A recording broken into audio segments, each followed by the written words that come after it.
ਸਾਰੇ ਦਰਸ਼ਕਾਂ ਨੂੰ ਜੈ ਮਸੀਹ ਦੀ। ਦਿਸ਼ਾ ਪਰਿਵਰਤਨ ਦੇ ਸਾਡੇ ਅੱਜ ਦੇ ਪ੍ਰੋਗਰਾਮ ਦੇ ਵਿੱਚ ਇੱਕ ਵਾਰੀ ਫਿਰ ਤੋਂ ਤੁਹਾਡਾ ਸਭਨਾਂ ਦਾ ਸਵਾਗਤ ਕਰਦੇ ਹਾਂ ਅਤੇ ਤੁਹਾਡੀ ਪ੍ਰਸ਼ੰਸਾ ਕਰਦੇ ਹਾਂ ਕਿ ਤੁਸੀਂ ਆਪਣਾ ਕੀਮਤੀ ਸਮਾਂ ਕੱਢ ਕੇ ਸਾਡੇ ਨਾਲ ਸਾਡੇ ਪ੍ਰੋਗਰਾਮ ਦੇ ਵਿੱਚ ਸ਼ਾਮਿਲ ਹੁੰਦੇ ਹੋ। ਦੋਸਤੋ, ਇਸ ਤੋਂ ਪਹਿਲਾਂ ਕਿ ਅਸੀਂ ਆਪਣੇ ਪ੍ਰੋਗਰਾਮ ਦੇ ਵਿੱਚ ਅੱਗੇ ਵਧੀਏ, ਵੇਖ ਲੈਂਦੇ ਹਾਂ ਕਿ ਅਸੀਂ ਆਪਣੇ ਪਿਛਲੇ ਪ੍ਰੋਗਰਾਮ ਦੇ ਵਿੱਚ ਕੀ ਸਿੱਖਿਆ ਸੀ। ਆਪਣੇ ਪਿਛਲੇ ਪ੍ਰੋਗਰਾਮ ਦੇ ਵਿੱਚ ਅਸੀਂ ਸੁਨਹਿਰੀ ਨਿਯਮ ਦੇ ਬਾਰੇ ਸਿੱਖ ਰਹੇ ਸੀ। ਇਸ ਨਿਯਮ ਦੇ ਅਨੁਸਾਰ ਪ੍ਰਭੂ ਯਿਸੂ ਜੀ ਨੇ ਕਿਹਾ ਕਿ ਆਪਣੇ ਪੜੋਸੀ ਨੂੰ ਆਪਣੇ ਵਾਂਗ ਪ੍ਰੇਮ ਕਰ। ਅਸੀਂ ਸਿੱਖਿਆ ਕਿ ਸੁਨਹਿਰੀ ਨਿਯਮ ਕੀ ਨਹੀਂ ਹੈ ਅਤੇ ਸੁਨਹਿਰੀ ਨਿਯਮ ਕੀ ਹੈ। ਪਿਆਰੇ ਦਰਸ਼ਕੋ, ਅੱਜ ਅਸੀਂ ਇੱਕ ਹੋਰ ਨਵੇਂ ਅਧਿਆਏ ਦੀ ਸ਼ੁਰੂਆਤ ਕਰਨ ਜਾ ਰਹੇ ਹਾਂ। ਅੱਜ ਦੇ ਵਚਨ ਦੇ ਵਿੱਚ ਅਸੀਂ ਮੱਤੀ ਦੀ ਅੰਜੀਲ ਦੇ 7ਵੇਂ ਅਧਿਆਏ ਦੀ 13 ਆਇਤ ਤੋਂ ਲੈ ਕੇ 14 ਆਇਤ ਤੱਕ ਦੇ ਵਚਨਾਂ ਦੇ ਉੱਤੇ ਗੌਰ ਕਰਾਂਗੇ। ਦੋਸਤੋ, ਯਿਸੂ ਜੀ ਨੇ ਪਹਾੜੀ ਉਪਦੇਸ਼ ਤੋਂ ਸਾਨੂੰ ਪਤਾ ਚੱਲਦਾ ਹੈ ਕਿ ਸੰਸਾਰ ਦੇ ਵਿੱਚ ਯਿਸੂ ਮਸੀਹ ਤੋਂ ਵੱਡਾ ਕੋਈ ਸਿੱਖਿਅਕ ਨਹੀਂ ਹੈ ਅਤੇ ਨਾ ਹੀ ਕੋਈ ਉਸ ਤੋਂ ਵੱਡਾ ਕਹਾਣੀਕਾਰ ਹੈ, ਨਾ ਹੀ ਉਸ ਤੋਂ ਵੱਡਾ ਕੋਈ ਹੋਰ ਉਪਦੇਸ਼ਕ ਹੈ। ਸਾਡੇ ਅੱਜ ਦੇ ਅਧਿਐਨ ਦਾ ਵਿਸ਼ਾ ਜੀਵਨ ਦੇ ਰਾਹ ਬਾਰੇ ਹੈ। ਇਹ ਭੀੜਾ ਰਾਹ ਅਤੇ ਦੂਜਾ ਖੁੱਲਾ ਰਾਹ।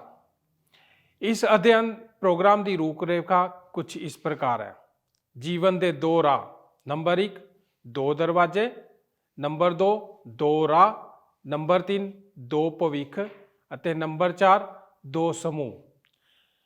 ਇਸ ਦੇ ਸਾਰ ਨੂੰ ਸਮਝਦੇ ਹੋਏ ਅਸੀਂ ਸਿੱਖਾਂਗੇ ਕਿ ਸਾਨੂੰ ਭੀੜੇ ਦਰਵਾਜ਼ੇ ਤੋਂ ਅੰਦਰ ਜਾਣਾ ਚਾਹੀਦਾ ਹੈ। ਭੀੜੇ ਦਰਵਾਜ਼ੇ ਤੋਂ ਅੰਦਰ ਜਾਣ ਦੇ ਕੁਝ ਮੁੱਖ ਪਹਿਲੂ ਜਿਨ੍ਹਾਂ ਦੇ ਉੱਤੇ ਅਸੀਂ ਗੌਰ ਕਰਾਂਗੇ ਉਹ ਹਨ: ਇਹ ਅੰਦਰ ਜਾਣ ਦਾ ਇੱਕ ਮੁਸ਼ਕਿਲ ਅਨੁਭਵ ਹੈ। ਇਹ ਅੰਦਰ ਜਾਣ ਦਾ ਇੱਕ ਸਪਸ਼ਟ ਅਹਿਸਾਸ ਹੈ। ਇਹ ਅੰਦਰ ਜਾਣ ਦਾ ਇੱਕ ਅਰਥ ਭਰਿਆ ਅਹਿਸਾਸ ਹੈ ਅਤੇ ਅੰਦਰ ਜਾਣਾ ਇੱਕ ਨਿਰਣਾਇਕ ਅਹਿਸਾਸ ਹੈ। ਸੋ ਦੋਸਤੋ, ਆਓ ਆਪਣੇ ਅੱਜ ਦੇ ਅਧਿਐਨ ਪ੍ਰੋਗਰਾਮ ਨੂੰ ਸ਼ੁਰੂ ਕਰਦੇ ਹਾਂ। ਪਰ ਇਸ ਤੋਂ ਪਹਿਲਾਂ ਆਓ ਆਪਣੇ ਮਨਾਂ ਨੂੰ ਪਰਮੇਸ਼ਰ ਦੇ ਵਚਨ ਦੇ ਲਈ ਤਿਆਰ ਕਰੀਏ। ਉਸ ਦੇ ਲਈ ਸੁਣੋ ਇਹ ਭਜਨ।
ਅੱਜ ਹੋਵੇ ਜਾਂ ਕੱਲ ਹੋਵੇ, ਮੇਰੀਆਂ ਤਾਂ ਦਿਲੋਂ ਦਵਾਵਾਂ ਨੇ, ਮੇਰਾ ਮੁਖ ਮਸੀਹ ਦੇ ਵੱਲ ਹੋਵੇ, ਮੇਰੀਆਂ ਤਾਂ ਦਿਲੋਂ ਦਵਾਵਾਂ ਨੇ, ਮੇਰਾ ਮੁਖ ਮਸੀਹ ਦੇ ਵੱਲ ਹੋਵੇ। ਫਿਰ ਅਜ਼ਮਾਇਸ਼ਾਂ ਦੇ ਪਰਬਤ ਤੇ,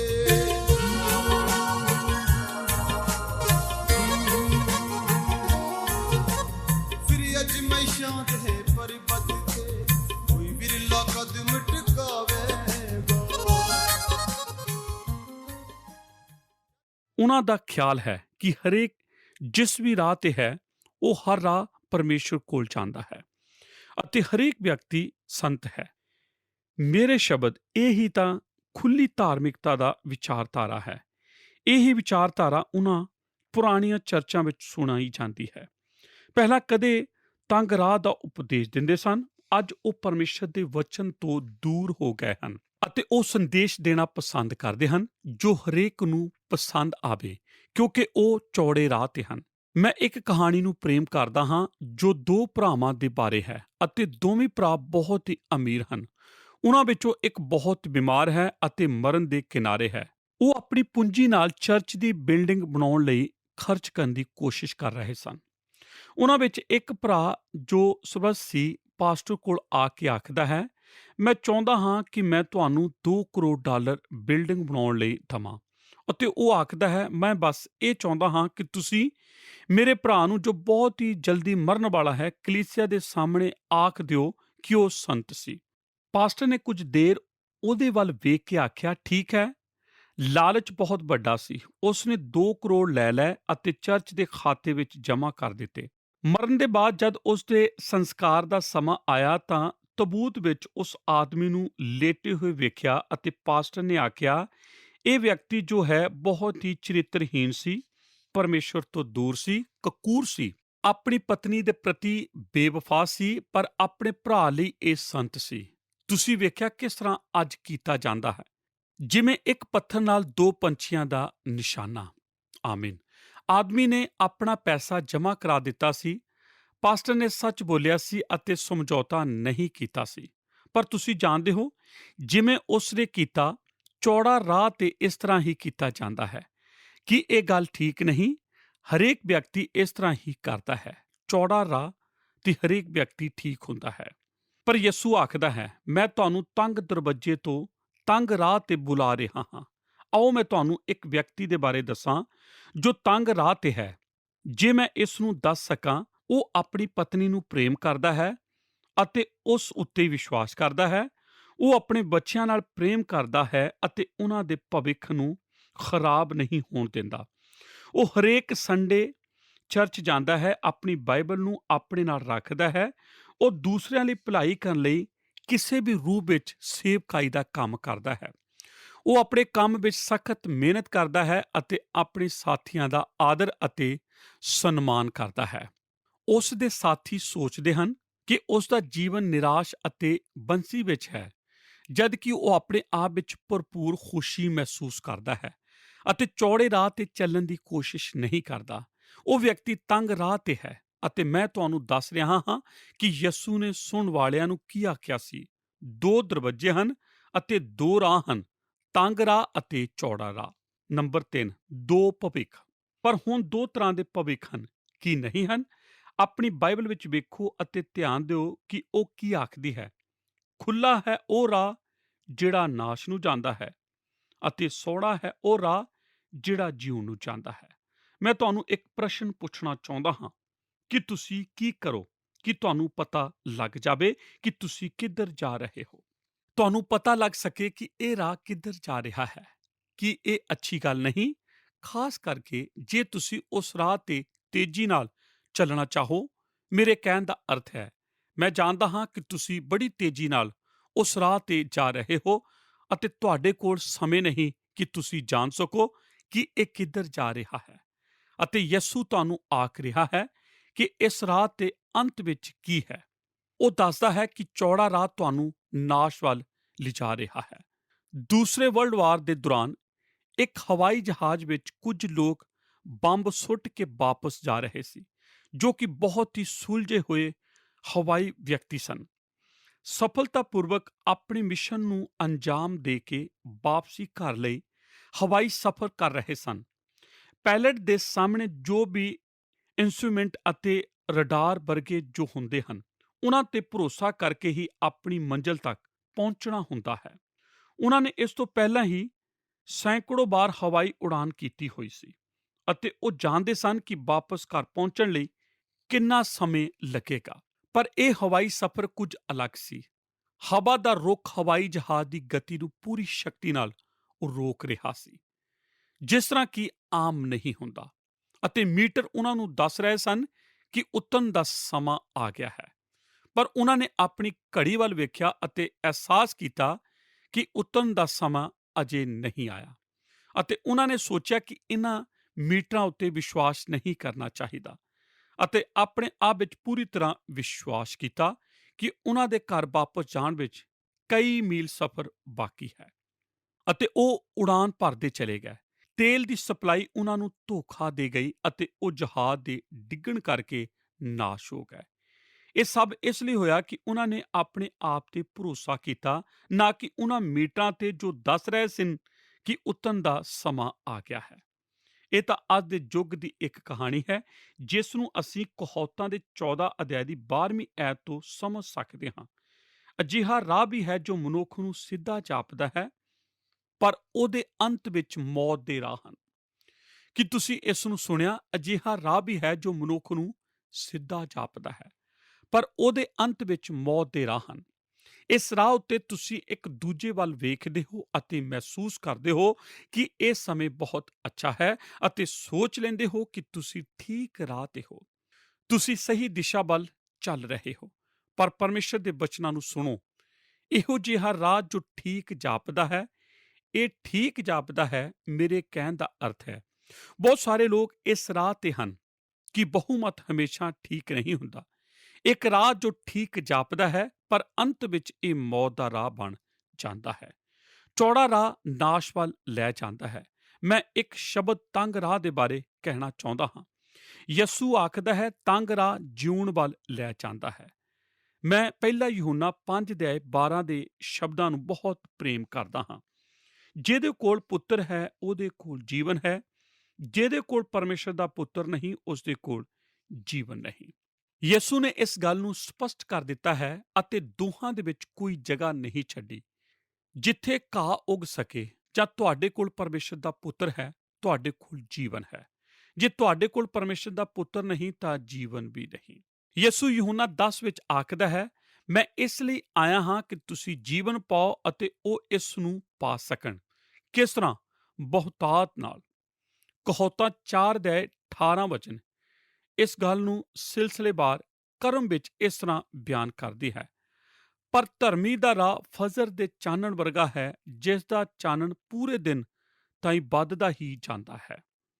ਇਸ ਨੂੰ ਦੂਜੇ ਤਰੀਕੇ ਨਾਲ ਅਸੀਂ ਆਖ ਸਕਦੇ ਹਾਂ ਕਿ ਯਿਸੂ ਦਿਨੋ ਦਿਨ ਮਿੱਠਾ ਹੀ ਹੁੰਦਾ ਜਾਂਦਾ ਹੈ। ਜਿਸ ਤਰ੍ਹਾਂ ਸਾਲ ਬੀਤਦੇ ਜਾਂਦੇ ਹਨ। ਯਿਸੂ ਕੀ ਆਖ ਰਿਹਾ ਹੈ? ਯਿਸੂ ਆਖ ਰਿਹਾ ਹੈ, ਚੌੜਾ ਰਾਹ ਤੇ ਤੁਸੀਂ ਜੀਵਨ ਨੂੰ ਪਾਲ ਰਹੇ ਹੋ, ਪਰ ਤੁਹਾਨੂੰ ਇਹ ਸਮਝਣ ਦੀ ਜ਼ਰੂਰਤ ਹੈ ਕਿ ਇਹ ਤੁਹਾਨੂੰ ਨਾਸ਼ ਵੱਲ ਲੈ ਜਾਂਦਾ ਹੈ, ਅਤੇ ਇਹ ਖੁਸ਼ੀ ਦਾ ਸਫ਼ਰ ਨਹੀਂ ਹੈ। ਜੋ ਜੀਵਨ ਤੰਗ ਰਾਹ ਤੇ ਮਿਲਦਾ ਹੈ, ਉਹ ਅੰਤ ਵਿੱਚ ਅਨੰਤ ਜੀਵਨ ਬਣ ਜਾਂਦਾ ਹੈ। ਪਰ ਤੁਹਾਨੂੰ ਜੀਵਨ ਦਾ ਸਫ਼ਰ ਸਹੀ ਤਰੀਕੇ ਨਾਲ ਬਿਤਾਉਣਾ ਪੈਂਦਾ ਹੈ। ਇੱਕ ਚੀਜ਼ ਜੋ ਮੈਂ ਲੋਕਾਂ ਕੋਲੋਂ ਅਕਸਰ ਸੁਣਦਾ ਹਾਂ, ਜਦ ਉਹ ਯਿਸੂ ਮਸੀਹ ਕੋਲ ਆਉਂਦੇ ਹਨ ਅਤੇ ਜੀਵਨ ਪਾਉਣਾ ਸ਼ੁਰੂ ਕਰਦੇ ਹਨ, ਪਾਸਟਰ ਜਰਮੀਆ ਜੀ, ਮੈਂ ਤੁਹਾਨੂੰ ਦੱਸ ਨਹੀਂ ਸਕਦਾ, ਮੈਨੂੰ ਇਸ ਤਰ੍ਹਾਂ ਲੱਗਦਾ ਹੈ ਜਿਵੇਂ ਮੈਂ ਜੀ ਉੱਠਿਆ ਹਾਂ। ਮੈਂ ਮਹਿਸੂਸ ਕਰਦਾ ਹਾਂ ਕਿ ਮੈਂ ਅੰਦਰੋਂ ਜੀ ਉੱਠਿਆ ਹਾਂ। ਕਿਉਂਕਿ ਤੁਸੀਂ ਜਾਣਦੇ ਹੋ, ਤੰਗ ਰਾਹ ਤੇ ਆਉਣ ਤੋਂ ਪਹਿਲਾਂ ਤੁਸੀਂ ਪਰਮੇਸ਼ਰ ਲਈ ਮਰੇ ਹੋਏ ਸੀ।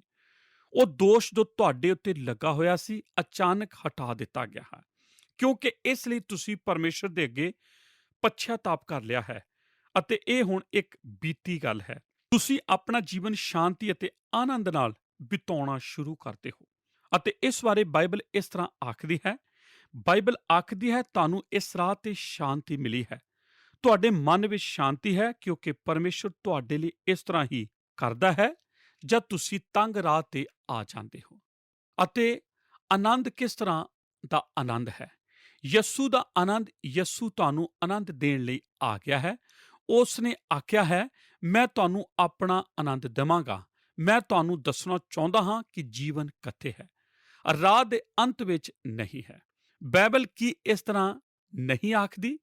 ਜਿਸ ਦੇ ਕੋਲ ਪੁੱਤਰ ਹੈ ਉਸ ਦੇ ਕੋਲ ਜੀਵਨ ਹੈ। ਹੁਣੇ ਹੀ ਜਿਸ ਤਰ੍ਹਾਂ ਹੀ ਤੁਸੀਂ ਇਸ ਦਰਵਾਜ਼ੇ ਵਿੱਚ ਵੜਦੇ ਹੋ, ਤੁਹਾਨੂੰ ਜੀਵਨ ਮਿਲ ਜਾਂਦਾ ਹੈ। ਮਸੀਹ ਵਿੱਚ ਜੀਵਨ, ਸੌੜਾ ਰਾਹ ਤੁਹਾਨੂੰ ਜੀਵਨ ਵੱਲ ਲੈ ਜਾਂਦਾ ਹੈ।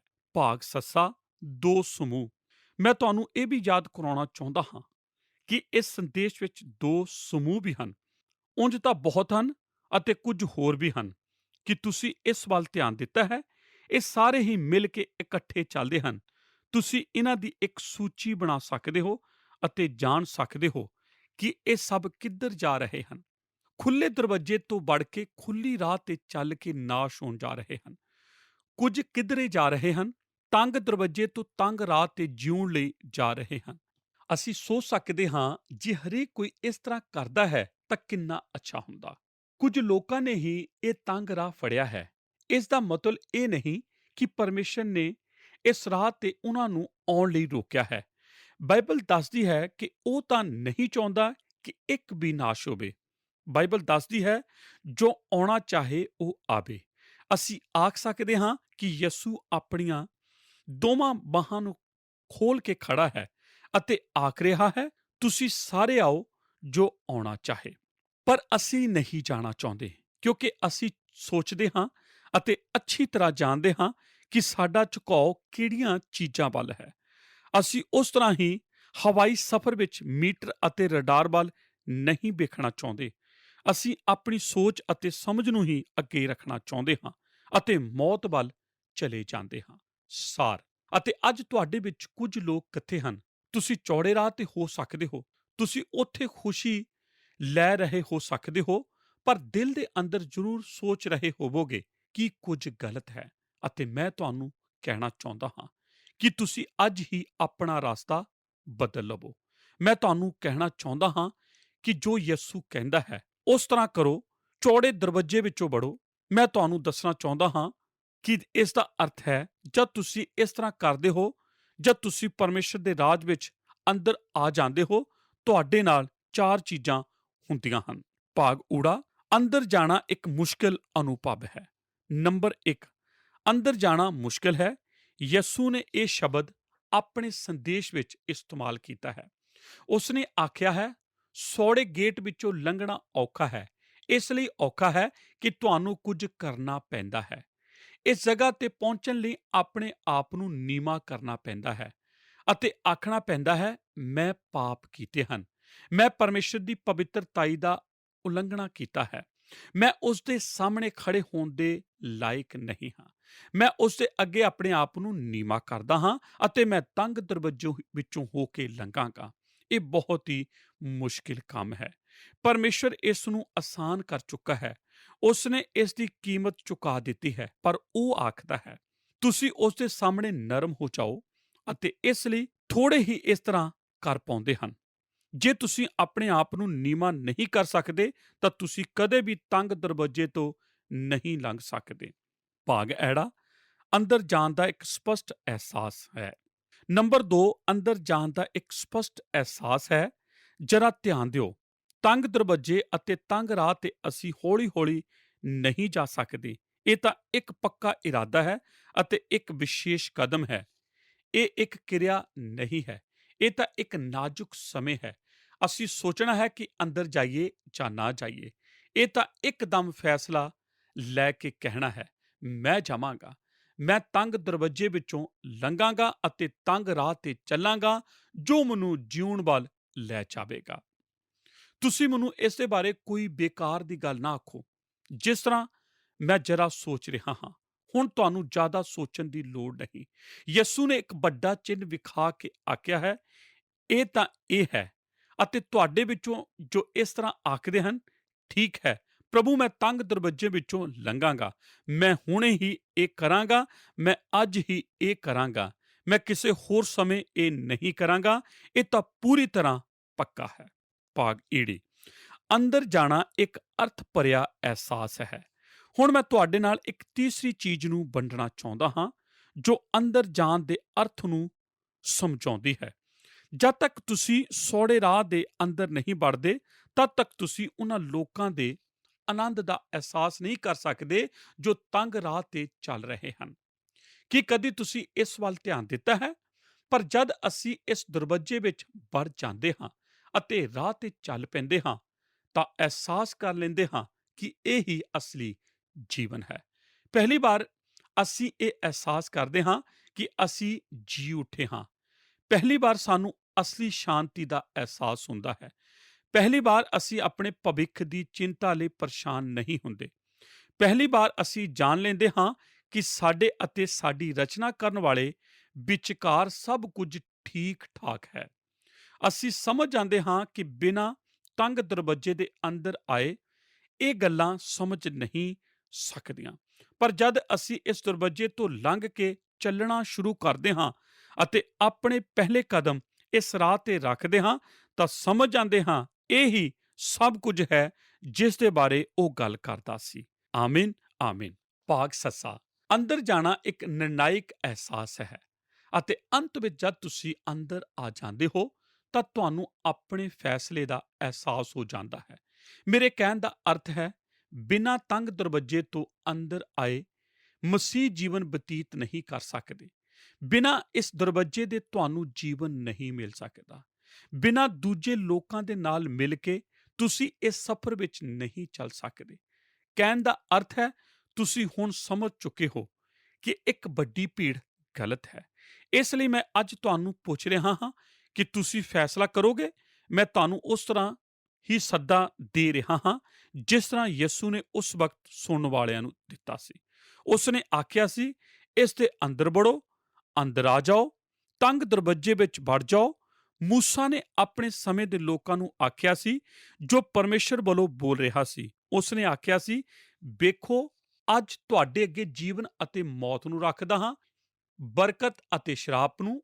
ਇਸ ਲਈ ਤੁਸੀਂ ਜੀਵਨ ਨੂੰ ਚੁਣ ਲਵੋ ਤਾਂ ਕਿ ਤੁਸੀਂ ਅਤੇ ਤੁਹਾਡੇ ਵੰਸ਼ ਜੀਵਨ ਪਾ ਸਕਣ। ਅਤੇ ਇਹ ਹੀ ਮੈਂ ਤੁਹਾਨੂੰ ਕਹਿਣਾ ਚਾਹੁੰਦਾ ਹਾਂ ਕਿ ਤੁਸੀਂ ਜੀਵਨ ਨੂੰ ਚੁਣ ਲਵੋ, ਚੌੜੇ ਰਾਸਤੇ ਤੇ ਨਾ ਚੱਲੋ, ਜੀਵਨ ਨੂੰ ਚੁਣ ਲਵੋ।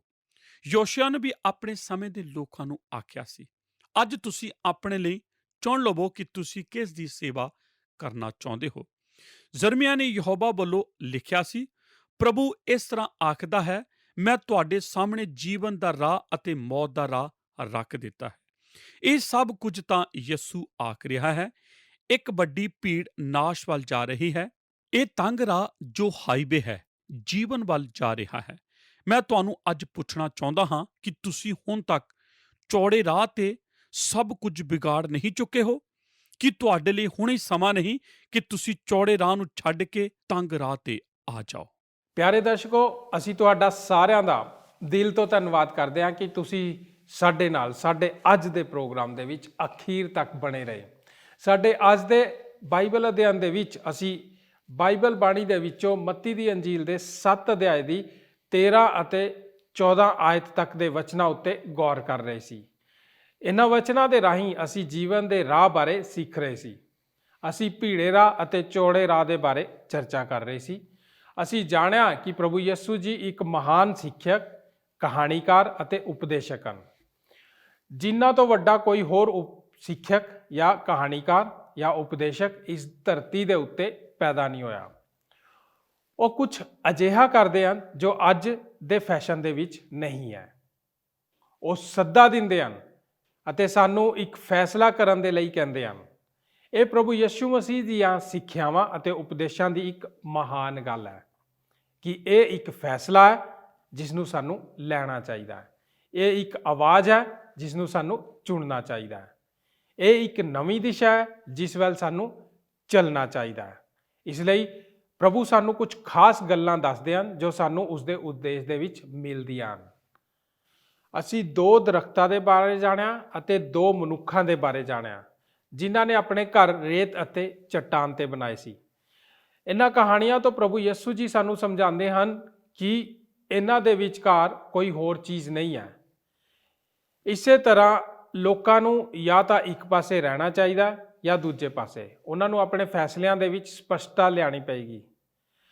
ਅਸੀਂ ਅੱਜ ਦੇ ਪ੍ਰੋਗਰਾਮ ਦੇ ਵਿੱਚ 2 ਰਾਹਾਂ ਬਾਰੇ ਜਾਣਿਆ। ਅਸੀਂ 2 ਦਰਵਾਜ਼ਿਆਂ ਦੇ ਬਾਰੇ ਜਾਣਿਆ ਕਿ ਇੱਕ ਭੀੜਾ ਅਤੇ ਇੱਕ ਚੌੜਾ ਹੈ। ਯਿਸੂ ਜੀ ਚਾਹੁੰਦੇ ਹਨ ਕਿ ਅਸੀਂ ਚੌੜੇ ਦਰਵਾਜ਼ੇ ਤੋਂ ਨਹੀਂ ਸਗੋਂ ਭੀੜੇ ਦਰਵਾਜ਼ੇ ਵਿੱਚੋਂ ਅੰਦਰ ਆਈਏ। ਅੱਜ ਕੋਈ ਵੀ ਭੀੜੇ ਦਰਵਾਜ਼ੇ ਦੇ ਵਿੱਚੋਂ ਨਹੀਂ ਜਾਣਾ ਚਾਹੁੰਦਾ। ਅੱਜ ਦੇ ਸਮੇਂ ਲੋਕਾਂ ਨੇ ਆਪਣੇ ਮਰਜ਼ੀ ਦੇ ਦਰਵਾਜ਼ੇ ਨੂੰ ਚੌੜਾ ਕਰ ਲਿਆ ਕਿ ਉਹ ਹਰ ਇੱਕ ਆਪਣੀ ਮਰਜ਼ੀ ਦੇ ਅਨੁਸਾਰ ਉਸ ਦਰਵਾਜ਼ੇ ਤੋਂ ਅੰਦਰ ਆ ਸਕਦਾ ਹੈ। ਤੰਗ ਦਰਵਾਜ਼ੇ ਦੀ ਵਿਚਾਰਧਾਰਾ ਯਿਸੂ ਜੀ ਦੇ ਨਾਲ ਸੰਬੰਧ ਰੱਖਦੀ ਹੈ, ਕਿਉਂਕਿ ਯੂਹੰਨਾ ਦੀ ਅੰਜੀਲ ਦੇ 14 ਅਧਿਆਇ ਦੀ 6 ਆਇਤ ਦੇ ਵਚਨਾਂ ਵਿੱਚ ਲਿਖਿਆ ਹੈ ਕਿ ਯਿਸੂ ਜੀ ਨੇ ਆਖਿਆ ਕਿ ਮਾਰਗ, ਸੱਚਾਈ ਅਤੇ ਜੀਵਨ ਮੈਂ ਹੀ ਹਾਂ। ਬਿਨਾਂ ਮੇਰੇ ਦੁਆਰਾ ਕੋਈ ਵੀ ਪਰਮੇਸ਼ਰ ਦੇ ਕੋਲ ਨਹੀਂ ਜਾ ਸਕਦਾ। ਯਿਸੂ ਜੀ ਹੀ ਸਿਰਫ ਸਵਰਗ ਦਾ ਰਾਹ ਹਨ। ਅਸੀਂ 2 ਰਾਹਾਂ ਬਾਰੇ ਜਾਣਿਆ ਜੋ ਕਿ ਦਰਵਾਜ਼ਿਆਂ ਦੇ ਵਿੱਚੋਂ ਹੋ ਕੇ ਜਾਂਦੇ ਹਨ। ਚੌੜਾ ਦਰਵਾਜ਼ਾ ਚੌੜੇ ਰਾਹ ਤੇ ਲੈ ਕੇ ਜਾਂਦਾ ਹੈ ਅਤੇ ਉਸ ਦੇ ਉੱਤੇ ਚੱਲਣ ਦੇ ਲਈ ਹਰੇਕ ਨੂੰ ਸਵੀਕਾਰ ਕਰਦਾ ਹੈ, ਚਾਹੇ ਵਿਅਕਤੀ ਕਿਵੇਂ ਦਾ ਵੀ ਕਿਉਂ ਨਾ ਹੋਵੇ, ਉਹ ਚੌੜੇ ਰਾਹ ਦੇ ਉੱਤੇ ਚੱਲ ਸਕਦਾ ਹੈ। ਭੀੜਾ ਦਰਵਾਜ਼ਾ ਤੰਗ ਰਾਹ ਤੇ ਲੈ ਕੇ ਚੱਲਦਾ ਹੈ। ਦੋਸਤੋ, ਅਸੀਂ ਉਮੀਦ ਕਰਦੇ ਹਾਂ ਕਿ ਤੁਹਾਨੂੰ ਸਭਨਾਂ ਨੂੰ ਸਾਡਾ ਅੱਜ ਦਾ ਪ੍ਰੋਗਰਾਮ ਪਸੰਦ ਆਇਆ ਹੋਵੇਗਾ। ਜੇਕਰ ਹਾਂ ਤਾਂ ਤੁਸੀਂ ਸਾਨੂੰ ਹੁਣੇ ਮਿਸ ਕਾਲ ਦੇ ਕੇ ਆਪਣੀ ਪ੍ਰਕਿਰਿਆ ਸਾਨੂੰ ਦੱਸ ਸਕਦੇ ਹੋ। ਹੁਣ ਅਸੀਂ ਪ੍ਰੋਗਰਾਮ ਨੂੰ ਇੱਥੇ ਹੀ ਸਮਾਪਤ ਕਰਦੇ ਹਾਂ। ਇਸ ਅਧਿਐਨ ਦੇ ਬਾਕੀ ਹਿੱਸੇ ਨੂੰ ਅਸੀਂ ਆਪਣੇ ਅਗਲੇ ਪ੍ਰੋਗਰਾਮ ਦੇ ਵਿੱਚ ਜਾਰੀ ਰੱਖਾਂਗੇ। ਆਓ ਪ੍ਰਾਰਥਨਾ ਕਰਦੇ ਹਾਂ। ਪ੍ਰਭੂ ਯਿਸੂ ਮਸੀਹ ਜੀ ਦੇ ਨਾਂ 'ਚ ਪਰਮੇਸ਼ਰ ਪਿਤਾ ਤੁਹਾਡੇ ਚਰਨਾਂ 'ਚ ਆਉਂਦੇ ਹਾਂ, ਤੁਹਾਡਾ ਧੰਨਵਾਦ ਕਰਦੇ ਹਾਂ ਅੱਜ ਦੇ ਇਸ ਅੱਛੇ ਵਚਨ ਦੇ ਲਈ। ਤੁਸੀਂ ਸਾਨੂੰ ਪਿਤਾ ਪਰਮੇਸ਼ਰ ਸਿਖਾਇਆ ਕਿ ਸਾਨੂੰ ਕਿਸ ਰਾਹ ਤੇ ਚੱਲਣਾ ਹੈ। ਪ੍ਰਭੂ ਜੀ, ਤੁਸੀਂ ਸਾਨੂੰ 2 ਰਾਹ ਦੱਸੇ, ਇੱਕ ਚੌੜਾ, ਇੱਕ ਭੀੜਾ। ਪਿਤਾ ਪਰਮੇਸ਼ਰ, ਤੁਸੀਂ ਸਾਨੂੰ ਸਿੱਖਿਆ ਦਿੱਤੀ ਹੈ। ਤੁਹਾਡਾ ਵਚਨ ਸਾਨੂੰ ਸਲਾਹ ਦਿੰਦਾ ਕਿ ਅਸੀਂ ਭੀੜੇ ਦਰਵਾਜ਼ੇ ਤੋਂ ਪ੍ਰਵੇਸ਼ ਕਰੀਏ, ਕਿਉਂਕਿ ਇਹ ਦਰਵਾਜ਼ਾ ਸਾਨੂੰ ਪਰਮੇਸ਼ਰ ਦੇ ਰਾਹ ਤੇ ਸਵਰਗ ਵਿੱਚ ਲੈ ਕੇ ਜਾਂਦਾ ਹੈ, ਜਦਕਿ ਚੌੜੇ ਦਰਵਾਜ਼ੇ ਦੇ ਅਖੀਰ ਦੇ ਵਿੱਚ ਵਿਨਾਸ਼ ਹੈ ਔਰ ਨਾਸ਼ ਹੈ। ਪਿਤਾ, ਤੁਹਾਡਾ ਧੰਨਵਾਦ ਕਰਦੇ ਹਾਂ ਸਾਨੂੰ ਅੱਛੀ ਸਿੱਖਿਆ ਦੇਣ ਦੇ ਲਈ। ਯਿਸੂ ਨਾਸਰੀ ਜੀ ਦੇ ਨਾਂ 'ਚ ਇਸ ਪ੍ਰਾਰਥਨਾ ਨੂੰ ਮੰਗਦੇ ਹਾਂ, ਆਮੀਨ। ਅਗਲੇ ਪ੍ਰੋਗਰਾਮ ਦੇ ਵਿੱਚ ਫਿਰ ਮੁਲਾਕਾਤ ਕਰਾਂਗੇ। ਤਦ ਤੱਕ ਲਈ ਸਾਰਿਆਂ ਨੂੰ ਜੈ ਮਸੀਹ ਦੀ। ਕੀ ਤੁਹਾਨੂੰ ਇਹ ਪ੍ਰੋਗਰਾਮ ਪਸੰਦ ਆਇਆ? ਹੁਣੇ ਸਾਨੂੰ ਇੱਕ ਮਿਸ ਕਾਲ ਦਿਓ ਤੇ ਤੁਸੀਂ ਅਗਲੇ ਜੇਤੂ ਹੋ ਸਕਦੇ ਹੋ।